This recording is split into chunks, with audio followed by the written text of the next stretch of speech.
तो जमीन पर जो हालात हैं बंगाल के बहुत खराब हैं। लेकिन अब मैं बात करूंगा देश भर के मुसलमान वोटों की, कि क्या प्रधानमंत्री मोदी को तीसरी बार मुसलमान जो है देखना चाहते हैं प्रधानमंत्री के रूप में। क्योंकि अगर आप 2014 की बात करेंगे तो तकरीबन 8% मुसलमानों का वोट बीजेपी को मिला था। वहीं अगर 2019 की बात करेंगे तो तकरीबन 9% वोट मिला था। लेकिन इस बार जो आंकड़े हैं, CSDS की जो रिपोर्ट है वो बताती है कि देश का 15% मुसलमान जो है वो प्रधानमंत्री मोदी को फिर से देखना चाहता है प्रधानमंत्री के रूप में। नाजिया जी, देखिए, पूरे भारत की मुसलमान बेटियां मोदी जी को वोट देंगी, क्योंकि पहली बार मुसलमान बेटियों के हक में अगर किसी प्रधानमंत्री ने सोचा है तो वो मोदी जी ने सोचा है।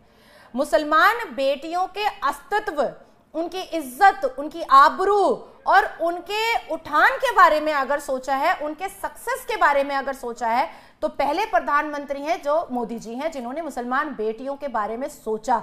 आप 3 तलाक ले लीजिए, आप यूसीसी के द्वारा जिस हिसाब से हम लोगों को इतनी सारी सेल्फ आइडेंटिफिकेशन और सेल्फ रिस्पेक्ट की जगह मिल रही है, पहले तो किसी प्रधानमंत्री ने नहीं सोचा था। अगर वाकई में कोई पहले प्रधानमंत्री मुसलमान बेटियों के आंसू को समझता तो क्या शाहबानो और सायरा बानो को 1984 से 2017 तक इंतजार करना पड़ता? 1984 तो मेरा जन्मदिन भी नहीं है। मैं बड़ी हुई, शाहबानो केस उसी समय का था। PIL किया और तब जाकर के 2017 में शाहबानो और सायरा बानो के जो आंसू बह रहे थे उसको पोंछने वाला कौन निकला? उस पर कानून बनाने वाला कौन निकला? लाडली योजना किसने निकाला? शादी शगुन योजना किसने निकाला? सीखो और कमाओ योजना किसने निकाला? कारीगर योजना किसने निकाला? तो ये सारी स्पेसिफिक चीजें तो मुसलमानों के लिए। हालिया में स्मृति ईरानी जी अरब गई, किसका कोटा बढ़ाने के लिए गई थी? किसका कोटा बढ़ाने गई थी? हज और उम्रा करने कोई सनातनी जाता है क्या? स्मृति ईरानी जी ने भारत से लेकर के अरब का सफर तय किया सिर्फ और सिर्फ मुसलमानों के हज यात्रा में और भी सुविधाएं आए और उसका कोटा बढ़े इसलिए किया। तो किसने किया था ये सारी चीजें? किसी ने तो नहीं किया था। दूसरी चीज मैं आपको बताना चाहूंगी कि बहुत मुसलमान बहनें, माएं, हमारी दादी अम्मा की उम्र की अकेले हज नहीं जा सकती थी।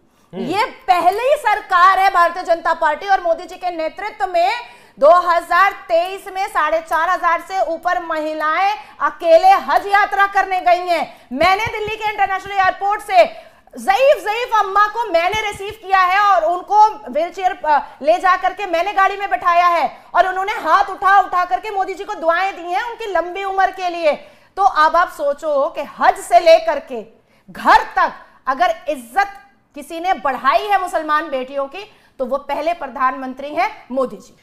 अच्छा देखिए पंकज जी, एक तस्वीर तो वो है प्रधानमंत्री नरेंद्र मोदी की जो नाजिया इलाही जी ने हमें बताई, दर्शकों को बताई कि प्रधानमंत्री नरेंद्र मोदी कैसे हैं और वो देश के मुसलमान के लिए क्या कर रहे हैं। लेकिन अभी मैं एक आपको बाइट सुनवाता हूं, उसके बाद मुझे आप बताइएगा कि ये जो है ये कौन सा तबका है। मौलाना तौकीर रजा की बाइट सुनवाइएगा एक बार।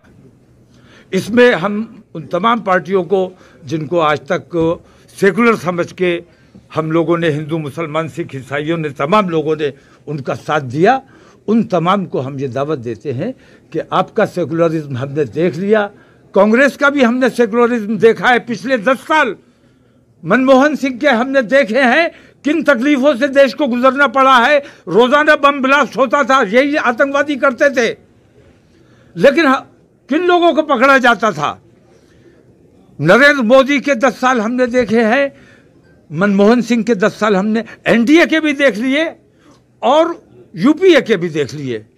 अब हमें इनमें से किसी पर भरोसा नहीं है। हम अपने देश की बागडोर इन गैर जिम्मेदार हाथों में नहीं छोड़ना चाहते, इसलिए तमाम लोगों ने मुत्तहिद और मुत्तफिक होकर आज ये फैसला कर लिया है कि हमारा काम है, हमारा देश है, हमारे मसाइल हैं, हमारी दिक्कतें हैं, हमारी परेशानियां हैं, इनके लिए हम खुद जद्दोजहद करेंगे और अपने देश का काम करने के लिए जो हमारे साथ आना चाहे उसका खुले दिल से स्वागत है।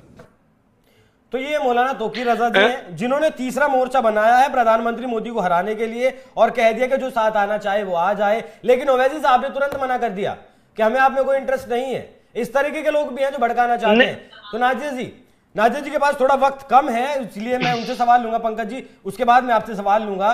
तो इन पर क्या राय रखती हैं आप?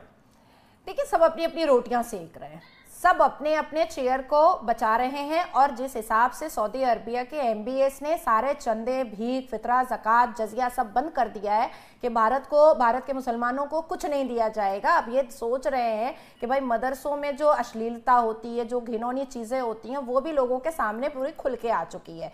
और जिस तरह से अवैसी हो या तौकीर रजा हो या साजिद रशीदी हो, इनका नकाब अब उठ चुका है, इनका नकाब उठ चुका है। हाँ, मैं मुसलमान बेटी हूँ, 5 वक्त नमाज पढ़ती हूँ, मेरा पूरा खानदान मुसलमान है, कोई भी इंटर रिलीजन है ही नहीं। मैं पूछना चाहती हूँ कि ये जितने मुसलमान समाज के दाढ़ी टोपी मुल्ला जो हैं, उटंगा पैजामा, लंबा कुर्ता, जालीदार टोपी, इतना लंबा दाढ़ी, इन्होंने मुसलमान बेटियों के लिए क्या किया? क्या किया है? मुसलमान बेटियों के लिए आज भी कहते हैं age of puberty is age of marriage. छी छी छी छी छी छी 10 साल की बच्चियों की शादी करवाने पर तुले हुए हैं और उसके बाद रेफरेंस देते हैं कि हजरत आयशा को खिला पिलाकर मोटा किया गया था ताकि सेक्स हो सके। ला हौल वला कुव्वत अस्तगफिरुल्लाह। मतलब शर्म आनी चाहिए। और कल साजिद रशीदी ने कहा है कि स्कूल में यूनिफॉर्म छोटे स्कर्ट दिए जाते हैं, टाइट शर्ट दिया जाता है। तब मैंने उनसे कहा कि शर्म आनी चाहिए साजिद रशीदी साहब, टोपी और दाढ़ी और पजामा और आप स्कर्ट देखते हैं बच्चियों का, टाइट शर्ट देखते हैं। आपको समझ में कैसे आया कि बच्चियां छोटा स्कर्ट पहनी हुई हैं? आपने समझा कैसे कि वो टाइट शर्ट पहनी हुई हैं? इसका मतलब है कि आपने अपनी आंखों के दोनों बटन को निकाल करके बच्चियों पर डाल दिया है, इसलिए आपको दिखाई दिया है। इतने बेशरम मौलवी मुल्ला है, हमें इनके बात में नहीं आना है। और जो मुसलमान युवा इनको फॉलो कर रहे हैं और इनके पीछे पीछे जाहिले आजम बन करके घूम रहे हैं, मैं उनसे भी कहना चाहती हूं मुसलमान युवा मर्दों को कि इनको फॉलो जरूर करें, बिल्कुल इनके साथ रहे, लेकिन जितनी संपत्ति, जितनी जायदाद और अरबों खरबों की जो प्रॉपर्टी अवैसी की है, तौकीर रजा की है, बुखारी की है, वो भी फॉलो कीजिए, वो भी होना चाहिए। रेंज रोवर सिर्फ बुखारी के पास क्यों रहेगा? रेंज रोवर मेरे मुसलमान भाइयों के पास क्यों नहीं रहेगा? तो वो भी फॉलो होना चाहिए। ठीक, पंकज जी आपको कोई सवाल? एक चीज और अभिषेक मैं बताता नहीं, मैं ये कह रहा था कि गजब के ये सब मुल्ले मौलाना है, अपने आप को अल्लाह का एजेंट बना के रखा है। बिल्कुल। मैं ये बोलता हूं मुसलमानों से, आप खुद क्यों नहीं पढ़ सकते कुरान, क्यों नहीं समझ सकते? अपना देखिए ना, ये बताएंगे तब आप समझेंगे। और इनका क्या है, हर चीज में सिर्फ ठरक। आप मरोगे तो 72 हुरे मिलेगी, जिंदा रहोगे तो मदरसों में ये करेंगे, बच्चियों के स्कर्ट देखेंगे, वो ढक के चले, आंख उठाकर चले, श्रृंगार नहीं करे तो सुगंध लगाए तो परफ्यूम बताए, यही सब बताने के लिए आप बैठे हुए हैं क्या? इसमें ज्ञान की बात क्या है? इसी पर मैं एक सवाल, आप 24 घंटे अपने ठरक में डूबे हुए हैं और इसको इस्लाम का एक चोला उड़ा रहे हैं।